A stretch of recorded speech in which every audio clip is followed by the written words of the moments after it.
kalau dia melihat dari luar jendela ada dua mata merah yang menyala sedang menatap ke arahnya. Sambil ketakutan, Cipto pun bilang, kalau tadi pas dia ngecek suara wanita yang lagi nyanyi, dia malah melihat sosok tanpa kepala di ruang TV. Dan istri dari orang Jepang itu digorok lehernya tepat di depan anak dan suaminya.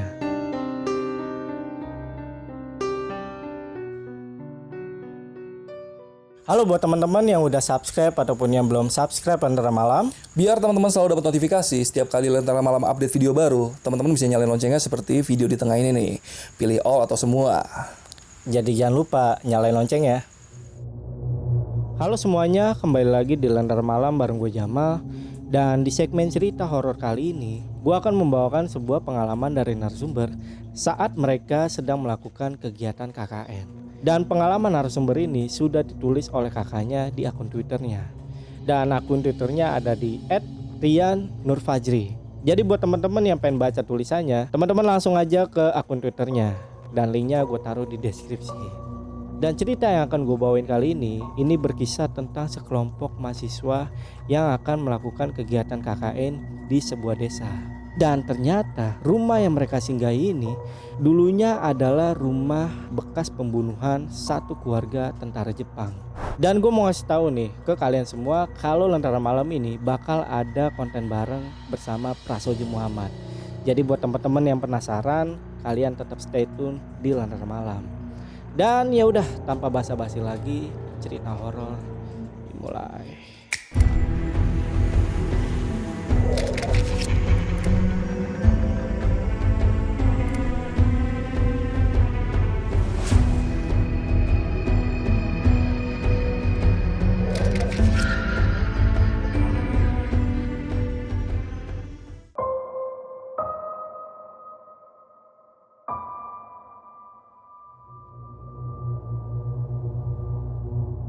Tempat KKN ini masih ada di sekitaran Jawa Barat dan harus menempuh jalan yang cukup jauh dari kota Jakarta. Yang akan bertugas untuk KKN ini berjumlah 10 orang yang terdiri dari 6 pria, yaitu Dimas, adik dari Mas Rian atau si penulis, Aldi, Radit, Cipto, Yusak, dan Indra. Sedangkan 4 wanita yaitu ada Sari, Pipit, Lela, dan Riana. Jadi teman-teman mohon diingat baik-baik nama mereka agar nggak bingung nantinya ya. Dan mereka semua akan tinggal di salah satu rumah yang cukup besar. Singkat cerita, jam 9 malam berangkatlah mereka menuju kota yang kita sebut aja kota Z. Mereka sengaja mengambil perjalanan malam untuk menghindari kemacetan. Dengan 2 mobil, mereka berjalan beriringan melewati gelapnya malam. Jarak tempuh dari kota ke lokasi KKN sekitar 3 jam lebih. Satu mobil dikendarai oleh Dimas dan satu mobil lagi dikendarai oleh Aldi. Nah, seharusnya jam 12 malam atau jam 1 dini hari mereka sudah sampai di lokasi tujuan. Tapi belum sampai mereka ke lokasi tujuan, di tengah perjalanan mereka sudah mengalami kejadian mistis. Jadi saat mereka masuk ke kawasan hutan, tiba-tiba mobil yang dikendarai oleh Aldi ini berhenti di tengah jalan. Akhirnya mobil yang dikendarai Dimas pun ikut berhenti. Dan Dimas pun turun untuk menghampiri ke mobil Aldi. Dimas melihat kalau si Aldi ini turun dan langsung ngecek belakang sama kolong mobilnya. Dimas berpikir, oh mungkin ban mobilnya bocor. Kemudian ditanyalah si Aldi, kenapa sama mobilnya? Di sini si Aldi bilang kalau dia ngerasa habis nabrak sesuatu. Dan sebelum nabrak, dia ngeliat seperti ada orang yang lompat dari hutan sebelah kiri ke arah kap mobilnya. Pas dicek kolong dan belakang mobilnya, Aldi nggak ngeliat ada apa-apa. Tapi anehnya, bemper depan mobilnya ini rusak dan gak ada bekas noda darah sama sekali. Di situ Aldi dan Dimas sempat bingung. Dan sempat bertanya ke teman-teman yang ada di dalam mobil. Dan mereka bilang gak ngeliat apa-apa karena mereka sedang tidur. Dimas kemudian memeriksa sekeliling mobil. dia berharap dia bisa menemukan sesuatu. Biar pikiran Dimas ini bisa menerima kejadian ini. Tapi Dimas tetap gak nemuin apapun di situ. Bahkan hewan atau batu besar pun gak ditemuin sama Dimas. Di sini Dimas langsung merinding dan dia ngajak untuk lanjut jalan lagi. Dimas kemudian balik lagi ke mobil, tapi baru satu langkah masuk ke dalam, tiba-tiba si Ali ini klakson berkali-kali. Pas disamperin, ternyata mobilnya ini gak bisa jalan. Makin paniklah mereka, karena mereka masih berada di tengah hutan. Masalah lain dari mogok ini adalah tidak ada satupun dari mereka yang mengerti masalah mesin. Di saat mereka kebingungan, tiba-tiba muncul seorang bapak-bapak sedang jalan kaki dan bertanya ke Aldi. Kenapa nak? Kok tidak jalan? Ini Pak, mobil saya tiba-tiba gak bisa nyala. Kita gak ada yang ngerti mesin masalahnya Pak. Oh begitu. Kalian sudah permisi belum? Apa sudah baca doa pada saat jalan tadi? Iya Pak, belum. Mohon maaf kami lupa Pak. Kalian jangan minta maaf ke saya, tapi ke mereka. Bapak ini ngomong sambil menunjuk ke sekitar jalan. Di sini Dimas dan Aldi mulai paham apa yang dimaksud bapak ini. Lalu mereka berdua berdoa dan mengucapkan kata-kata maaf dan juga permisi. Begitu selesai, bapak-bapak ini tiba-tiba hilang dan gak tahu kemana. Dimas mencoba mencari tapi gak ketemu. Mau berterima kasih niatnya. Kemudian Aldi kembali mencoba menyalakan mobilnya. Dimulai dengan bismillah dan mobilnya kembali menyala. Singkat cerita, sampailah mereka ke tempat lokasi di sebuah pedalaman. Rumah 2 lantai dengan 4 kamar, 2 di atas dan 2 di bawah. Agar para perempuan ini aman, mereka disarankan untuk mengambil 2 kamar yang ada di atas. Dan yang lelaki menempati kamar yang ada di bawah untuk berjaga-jaga. Setelah setuju, mereka kemudian membawa barangnya masing-masing menuju kamar. Singkat cerita, di hari ketiga, setelah cukup lelah melakukan kegiatan di luar bersama warga sekitar, malamnya mereka melepas penat dengan berkumpul di ruang TV.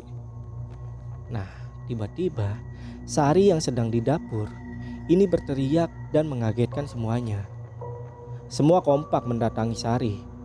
Di sini Sari bilang kalau dia melihat dari luar jendela ada 2 mata merah yang menyala sedang menatap ke arahnya.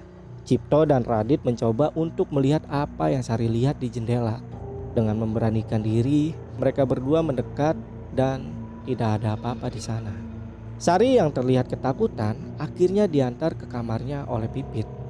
Aldi selaku pimpinan KKN langsung memerintahkan ke teman-temannya untuk langsung tidur dan gak boleh begadang. Dan diketahui dari semuanya, Aldi ini cukup bisa merasakan kehadiran makhluk halus. Dia ini hanya bisa merasakan, namun gak bisa melihat ataupun berinteraksi. Karena sudah ada omongan dari Aldi yang melarang untuk tidur malam, akhirnya jam 10 malam semua sudah masuk ke kamarnya masing-masing. Dimas malam itu gak bisa langsung tidur, dia pun gelisah. Saat itu di sebelahnya ada Cipto yang juga sama-sama tidak bisa tidur. Di saat Dimas sedang mencoba untuk tidur, tiba-tiba Cipto menepuk pundaknya. Oi, dengar gak lo? Hah? Dengar apaan Tok? Dengerin baik-baik deh. Ada suara dari luar kamar. Di sini Cipto mendengar ada suara wanita yang sedang bernyanyi dengan bahasa Sunda. Dan suara tersebut berasal dari ruang TV. Tapi Dimas tidak mendengar suara apapun di situ. Karena Cipto penasaran dengan asal suara itu, dia mencoba keluar kamar dan mengintip ke ruang TV. Dimas yang ditinggal sendirian mencoba kembali memejamkan matanya. Dia gak peduli apa yang terjadi dengan Cipto. Baru beberapa saat, Cipto masuk kembali ke kamar. Namun kali ini wajahnya pucat. Dimas yang melihat muka Cipto mencoba untuk bertanya apa yang habis dia lihat sampai pucat seperti itu. Tapi di sini Cipto tidak menjawab sama sekali. Dimas yang kesal dengan Cipto karena tidak menjawab pertanyaannya, dia pun mencoba kembali untuk memejamkan matanya. Pelan-pelan mata Dimas berhasil untuk terpejam. Dalam keadaan setengah sadar, Dimas dikagetkan kembali dengan suara bantingan pintu. Ternyata itu adalah Cipto dan terlihat seperti orang yang ketakutan setengah mati. Sambil ketakutan, Cipto pun bilang, kalau tadi pas dia ngecek suara wanita yang lagi nyanyi, dia malah melihat sosok tanpa kepala di ruang TV. Tapi si Dimas ini udah terlanjur kesel sama Cipto karena udah mengganggu tidurnya. Dimas pun bilang, gak lucu, lagian ngapain sih lu keluar lagi? Lu lebih gak lucu, Dim. Gua dari tadi di luar dan ini baru masuk lagi. Hah? Maksudnya bukannya tadi lu udah masuk? Sumpah, Dim, ini gua baru masuk. Terus tadi siapa yang sama gua di sini? Sumpah Tok, tadi lu udah masuk dan tidur di sebelah gua. Karena kejadian itu akhirnya membuat mereka menjadi semakin takut. Mereka sepakat untuk langsung tidur. Tapi saat mereka mencoba untuk tidur, mereka berdua dikagetkan dengan suara ketokan pintu. Cipto, Cipto. Dimas dan Cipto kembali melek. Mereka berdua kaget dan saling tatapan. Kemudian mereka memberanikan diri untuk membuka pintu. Dan begitu pintu dibuka, ternyata gak ada siapa-siapa di sana. Padahal ketokan pintu itu jelas dan keras sampai membuat Cipto dan Dimas ini terbangun.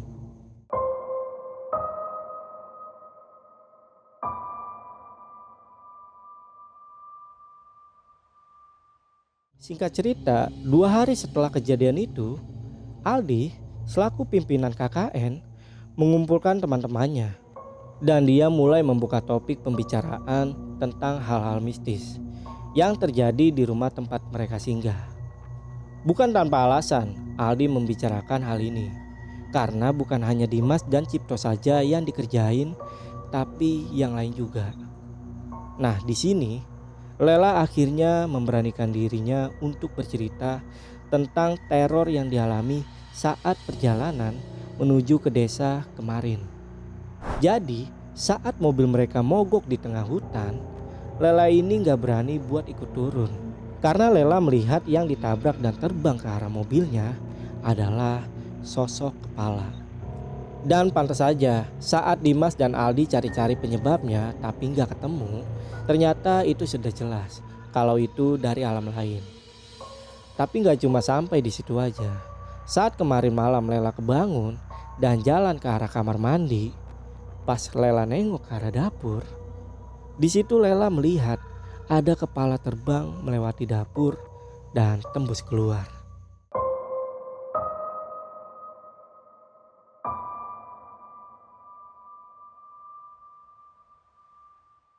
Akhirnya Aldi pun mengusulkan untuk sholat berjamaah setiap jam sholat. Tujuannya agar kegiatan KKN mereka ini nggak terganggu oleh hal-hal mistis. Di tim KKN ini yang paling vokal hanya Dimas, Cipto, dan juga Aldi. Sementara Yusak, Indra, dan Radit berbicara hanya seperlunya saja. Mereka seperti tidak mau terlalu ikut campur dalam kejadian di rumah ini. Aldi diam-diam mencari tahu cerita dari warga apakah rumah yang mereka tempati saat ini pernah ada kejadian tragis atau apapun itu. Dia berencana mendatangi sesepuh setempat yang bernama Pak Sobari sambil bersilaturahmi dan bertanya-tanya untuk mendapatkan penjelasan. Waktu itu jam 5 sore kegiatan KKN ini sudah selesai. Aldi langsung menyuruh yang lainnya untuk pulang terlebih dahulu karena dia beralasan ada keperluan sebentar. Tidak ada rasa curiga dari anak-anak yang lain. Akhirnya mereka semua pulang duluan. Begitu sampai di rumah Pak Sobari, Aldi pun langsung menanyakan tentang latar belakang dari rumah yang ditempatinya. Pak Sobari tiba-tiba terdiam. Aldi yang melihat ekspresi wajah Pak Sobari ini mulai curiga, seperti ada sesuatu yang disembunyikan oleh Pak Sobari. Memangnya kenapa nak? Tiba-tiba nanya seperti itu? Mohon maaf Pak, bukannya lancang, tapi jujur kami semua mendapat gangguan dari makhluk halus, Pak. Dan akhirnya Pak Sobari bercerita. Jadi rumah itu dulunya waktu dia kecil ada yang menempati. Dan itu adalah rumah dari salah satu petinggi tentara Jepang. Rumah itu berisikan suami istri dan satu anak kecil. Lalu setelah Jepang kalah di sini, tiba-tiba ada sekelompok orang mendatangi rumah itu. Ada sekitar belasan lah.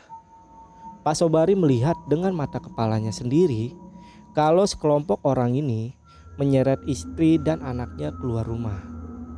Sang suami yang kalah jumlah tidak bisa apa-apa dan hanya bisa memohon untuk dilepaskan. Namun orang-orang ini seperti tidak peduli dengan permohonan sang suami.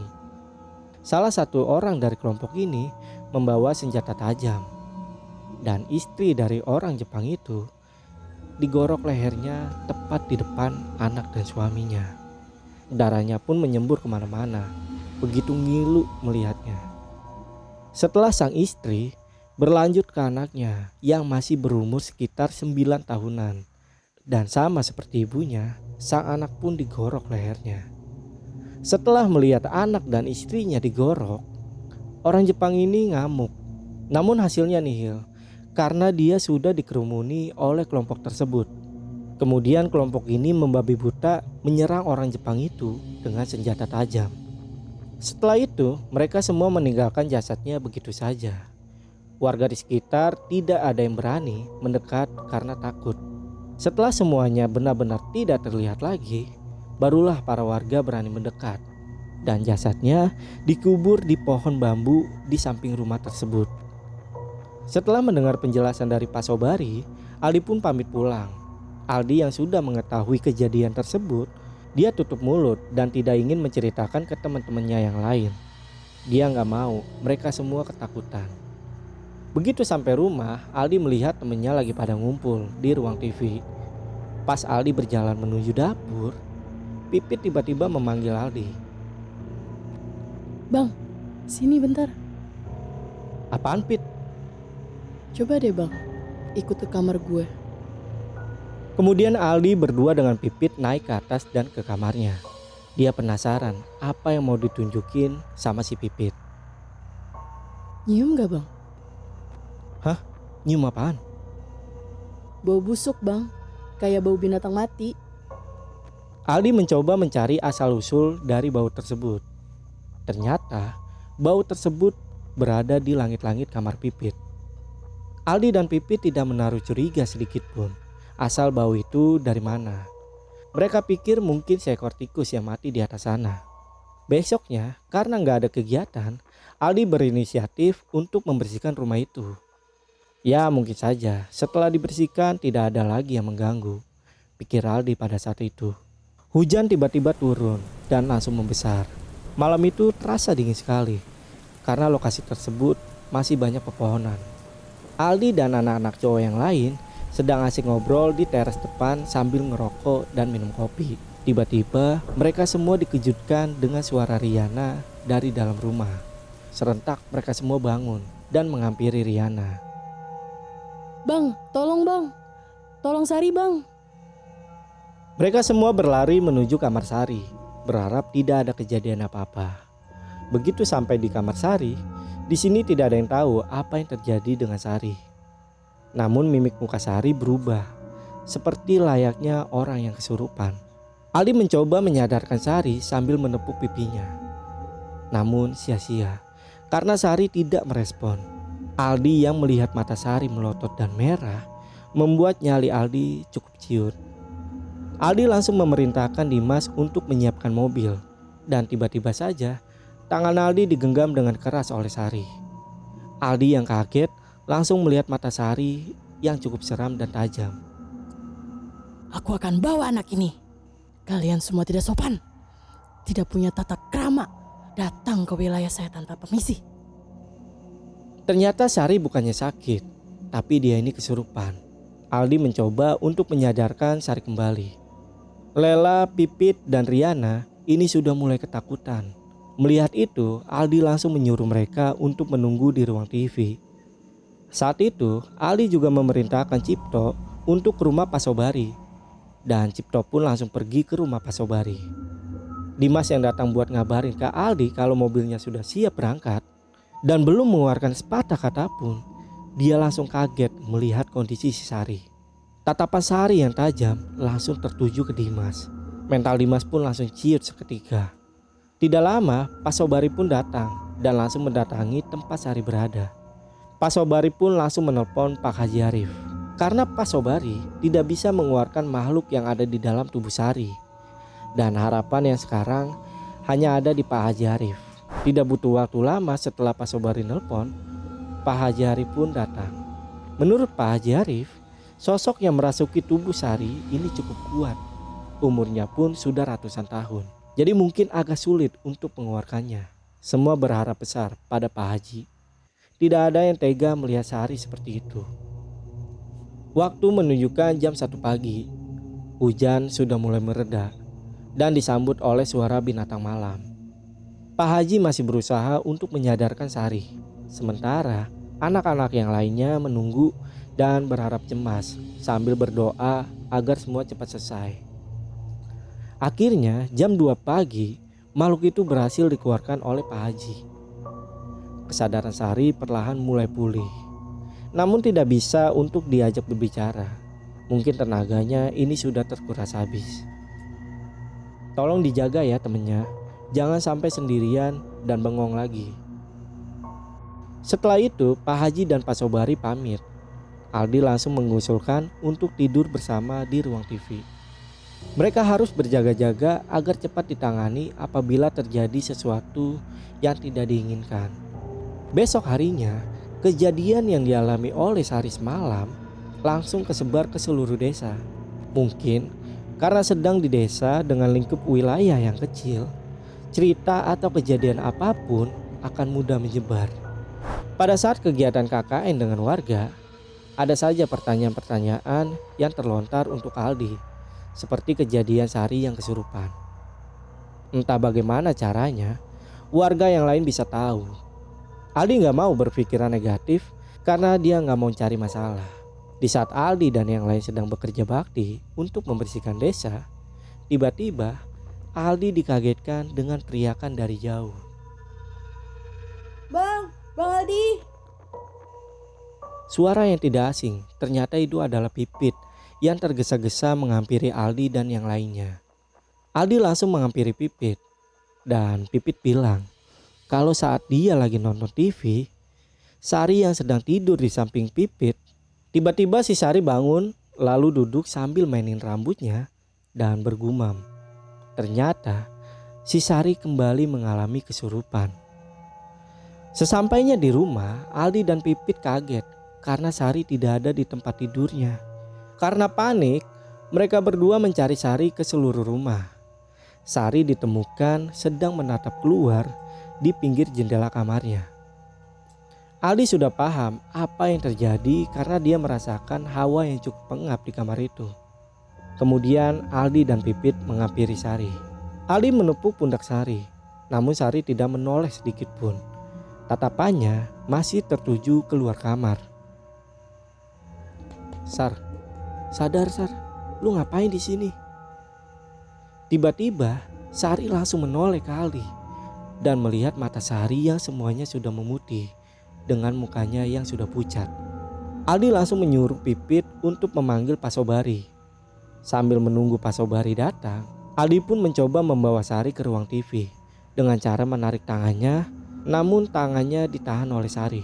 Aldi mencoba menarik tubuh Sari, namun sia-sia karena badan Sari tiba-tiba saja menjadi berat. Mungkin makhluk yang ada di dalam tubuhnya ini membuat kekuatan Sari menjadi berlipat ganda. Sar, tolong sadar Sar. Kasihan sama teman-teman yang lain Sar. Kamu gak usah ikut campur. Dasar manusia hina. Jantung Aldi tiba-tiba berdetak kencang mendengar jawaban dari Sari. Suaranya pun Aldi tidak mengenalinya. Perlahan Aldi melepas tangan Sari. Aldi sudah menyerah karena nyalinya ini sudah ciut. Kemudian Aldi perlahan mundur dan menunggu di luar kamar.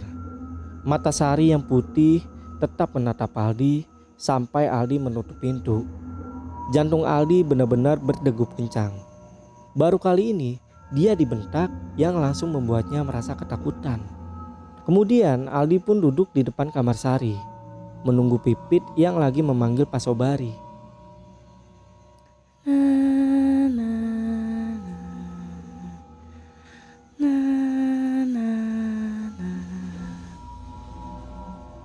Aldi mendengar suara seperti orang yang lagi menyanyi dari dalam kamar, lalu kembali berubah dengan tawa khas kuntilanak.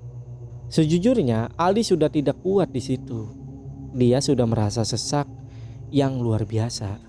Aldi merasa seperti berada di kerumunan banyak orang yang membuatnya sulit bernafas. Dan untung saja Pak Sobari dan Pipit datang. Aldi bisa bernafas lega lah. Pak Sobari langsung mengeluarkan handphonenya dan turun ke bawah meninggalkan Aldi dan Pipit untuk menelpon Pak Haji Harif. Pipit yang sudah ketakutan, perlahan air matanya menetes. Aldi paham, pasti Pipit ketakutan melihat temannya seperti itu. Saat Aldi mencoba menenangkan Pipit yang sedang menangis, mereka dikagetkan dengan suara pukulan di pintu kamar Sari. Kemudian Aldi dan Pipit menjauh dari pintu. Mereka takut ada hal yang tak terduga yang akan terjadi. Gak cuma sampai di situ aja. Tidak lama suara pukulan ke pintu hilang, muncullah suara baru. Suaranya terdengar seperti suara kuku yang digesek ke pintu.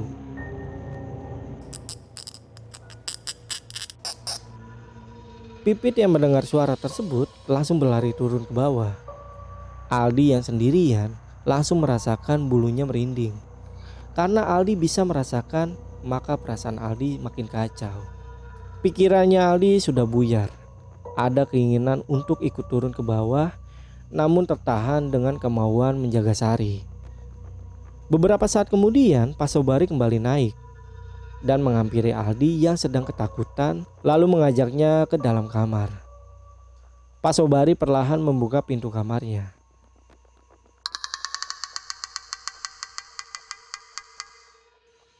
Dan pemandangan yang menyeramkan terlihat dari Sari. Gestur badannya membuat Pak Sobari dan Aldi tidak percaya melihatnya. Aldi melihat kepala Sari lagi nengok ke atas dan lehernya seperti patah. Gak cuma itu aja, Aldi juga melihat ada darah di lantai dan di kasurnya. Ternyata itu berasal dari kuku Sari yang lepas. Mungkin akibat gesekan ke pintu tadi hingga kukunya lepas dan Aldi melihat kuku tersebut ada di lantai. Aldi dan Pak Sobari hanya bisa membaca-baca doa yang mereka tahu, dan doa yang mereka baca ternyata tidak mempan terhadap Sari. Pak Sobari mencoba menghampiri Sari yang sedang duduk di pojok kamar. Namun belum sampai mendekat, tiba-tiba kepala Sari langsung kembali seperti semula dan menatap tajam ke Pak Sobari. Melihat itu, Pak Sobari berhenti, takut si Sari ini nyerang dirinya. Kalian tahu apa yang diperbuat anak ini? Memangnya apa yang diperbuat anak ini sehingga kamu marah seperti ini? Pertanyaan Pak Sobari tidak dijawab oleh makhluk tersebut. Seakan sengaja agar Aldi dan juga Pak Sobari ini mencari jawabannya sendiri. Dalam hati Aldi pun penasaran, hal apa yang menjadi pemicu mereka ini diganggu. Aldi harus cari tahu jawabannya. Sudah 2 jam Sari seperti ini. Aldi takut jiwa Sari tidak bisa kembali. Setahu Aldi, semakin lama seseorang kesurupan, maka semakin jauh jiwanya dibawa pergi dari raganya. Aldi perlahan panik karena pemikiran seperti itu terus membayanginya. Aldi dan Pak Sobari hanya bisa melihat Sari yang seperti itu. Yang lebih mengerikan lagi, kelakuan Sari ini sering berubah-berubah. Terkadang Sari menangis, setelah itu berganti menjadi tertawa. Setelah menunggu lama, akhirnya Pak Haji datang. Aldi dapat sedikit bernapas lega. Harapan kembali kepada Pak Haji yang semoga dapat mengembalikan jiwa Sari ke raganya. Pak Haji menyuruh Aldi dan Pak Sobari menunggu di luar bukan tanpa alasan tentunya. Pak Haji tidak mau kalau mereka ikut terkena imbasnya.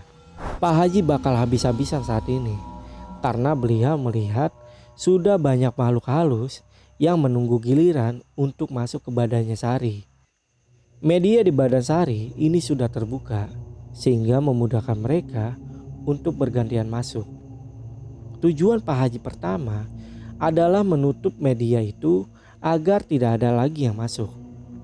Beliau membuat semacam perlindungan untuk menangkis makhluk di sekitarnya. Entah berapa lama Pak Haji di dalam kamar, Aldi dan Pak Sobari menunggu di depan, berjaga-jaga jikalau ada yang dibutuhkan oleh Pak Haji. Tidak lama kemudian Pak Haji keluar.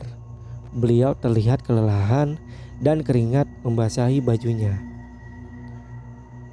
"Pak Haji, gimana keadaan Sari?" Teman kamu sudah sangat lemah sekali. Jiwanya sudah hampir terbawa ke alam mereka. Untung saja saya datang tepat waktu.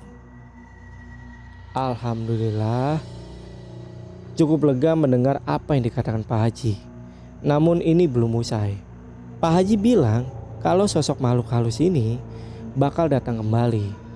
Kemudian Pak Haji meminta Aldi dan juga teman-temannya untuk sementara mengungsi ke rumahnya. Ya, memang sulit mencari tempat lain karena Aldi dan yang lain sedang berada di sebuah desa yang jarak antar rumahnya cukup berjauhan. Aldi dan Pak Sobari kembali masuk ke kamar untuk melihat kondisi si Sari. Dan si Sari ini terlihat sangat lemah dan hanya terbaring di atas kasur. Pipit mendekati Sari sambil menangis melihat jari Sari yang penuh dengan darah serta kukunya yang lepas. Perlahan Pipit membersihkan darah tersebut dan mengobati bagian kukunya yang patah. Dan di dalam pikiran Aldi, apakah separah ini kesurupan? Sulit buat dipercaya. Namun inilah yang dia lihat dengan mata kepalanya sendiri. Anak-anak yang lain sudah pada pulang. Mereka seperti terburu-buru masuk ke dalam rumah karena mereka ingin tahu apa yang sedang terjadi. Aldi yang sedang di ruang TV melihat tingkah yang lain langsung memarahi mereka semua. "Kalian itu masuk bukannya salam, pantas aja diganggu setan satu rumah." Melihat Aldi yang marah, mereka semua langsung diam dan saling menyalahkan. Yang tadinya ingin melihat Sari langsung mengurungkan niatnya dan masuk ke kamar masing-masing. Sebelum Pak Haji pulang, beliau membuat sebuah pagar gaib di sekitar rumah agar tidak ada makhluk yang bisa masuk ke dalam rumah. Dan malam itu semuanya dapat tidur dengan tenang. Sari pun juga bisa istirahat tanpa gangguan. Sebelum tidur, Aldi mengumpulkan semuanya untuk membicarakan hal yang dia bicarakan dengan Pak Haji sore tadi. Setelah kumpul, Aldi memberitahu bahwa mereka semua untuk sementara mengungsi ke rumah Pak Haji. Kebetulan, kata Pak Haji, rumah itu persis di sebelah rumahnya. Jadi kalau ada apa-apa dengan Sari dapat cepat ditangani. Mungkin karena mereka semua ketakutan, mereka langsung menyetujui usulan dari Aldi. Esok harinya, setelah kegiatan dengan masyarakat, sekitar jam 4 sore, semuanya kembali ke rumah dan bersiap untuk mengungsi. Alhamdulillah, Sari perlahan pulih dan sudah bisa diajak bicara. Namun masih sedikit kesulitan untuk bangun.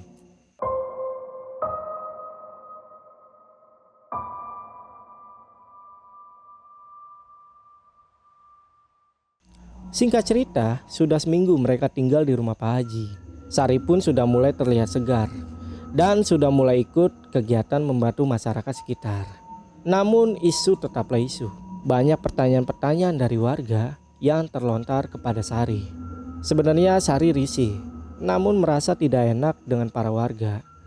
Dan dengan sedikit terpaksa, dia juga menjawab pertanyaan-pertanyaan tersebut. Aldi yang mengetahui hal itu hanya bisa menasehati Sari untuk sabar menghadapinya. Di rumah ini bukannya nggak ada gangguan lagi, tapi tetap saja ada hal-hal mistis yang dilihat oleh anak-anak. Yusa yang pendiam pun juga mengalami hal mistis.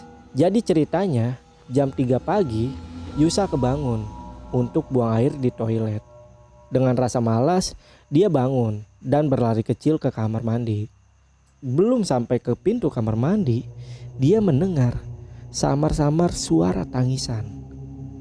Yusa pun berhenti sejenak untuk memastikan apa yang dia dengar itu benar-benar tangisan atau bukan. Dan dia pun mencoba meyakinkan dirinya mungkin itu hanya halusinasinya saja. Namun semakin dekat dengan kamar mandi, suara tangisan itu semakin jelas. Dan tepat di depan pintu kamar mandi, Yusa pun berhenti. Dan ternyata asal suara itu berasal dari dalam kamar mandi itu. Yusa kembali mencoba untuk meyakinkan dirinya dengan mendekatkan kupingnya ke pintu kamar mandi. Seketika bulu kuduknya merinding karena suara tangisannya masih ada di dalam toilet. Karena Yusa udah gak tahan lagi, dia pun memaksa masuk dan langsung buang air kecil dengan menutup matanya. Ternyata suara itu hilang saat Yusa masuk. Dan memang terkadang harus ada hal yang memaksa kita untuk berani sebagai perlawanan kepada makhluk halus. Dan itu hanya salah satu dari kejadian di rumah Pak Haji. Lalu ada kejadian lain yang dialami oleh Cipto. Cipto yang sifatnya selalu penasaran pun mengalami hal yang tidak mengenakan sampai terbawa ke mimpinya. Kebetulan malam itu dia sedang menelpon kekasihnya. Dia menelpon di depan halaman rumah. Di situ terdapat pohon mangga yang dibawahnya dibuatkan sebuah balai untuk duduk-duduk. Di saat sedang asik-asiknya nelpon, ada satu buah yang jatuh persis di depan Cipto, namun dia tidak mikir yang aneh-aneh. Selanjutnya Cipto merasa seperti ada yang melempar pasir ke arah kepalanya. Sadar akan hal itu, Cipto pun mengusap rambutnya. Awalnya dia pikir itu kerjaan salah satu temannya. Namun saat menoleh ke belakang, tidak ada siapa-siapa sama sekali. Kalaupun ada, pasti terdengar suara langkah kaki. Dan perasaannya pun mulai tidak enak. Seketika Cipto langsung merinding. Dan untuk kedua kalinya, Cipto dilempar pasir. Dia pun mengusap kembali rambutnya dan menoleh ke atas. Dan pas dia noleh ke atas, dia melihat dengan jelas sosok kuntilanak terbang percis di atas kepalanya. Jadi ada satu kesalahan yang Aldi buat dan cukup fatal, bahkan sangat fatal. Dia mengizinkan Sari untuk keluar dari rumah dan pergi ke warung bersama Radit. Memang awalnya Aldi tidak mengizinkan, namun Sari sendirilah yang memaksanya. Saat sampai di warung, Radit kemudian masuk ke dalam warung. Dan sementara Sari menunggu di luar. Saat Radit selesai membeli dan keluar dari warung, Sari sudah tidak ada di sana. Radit yang panik kemudian mencari Sari di sekitarnya, namun tidak menemui keberadaan Sari. Dia pun nanya ke warga sekitar yang duduk di situ. Katanya mereka melihat si Sari pergi ke arah sana, yaitu jalan ke arah rumah peninggalan orang Jepang tersebut. Radit pun makin panik. Dia ingin menyusul Sari ke sana, namun di satu sisi dia pun gak berani. Akhirnya dia pun memutuskan untuk memanggil teman-temannya ke rumah Pak Haji. Dan dengan tergesa-gesa Radit pun masuk ke dalam rumah dan memberitahu teman-temannya yang sedang asik mengobrol. Akhirnya mereka sepakat untuk ke rumah tersebut dan meminta bantuan ke Pak Haji Arif.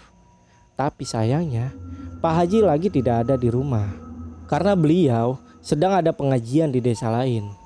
Dan tanpa Pak Haji, mereka jalan menuju ke rumah pertama. Aldi yang sudah bisa ditelepon langsung mengusulkan untuk bertemu di sana.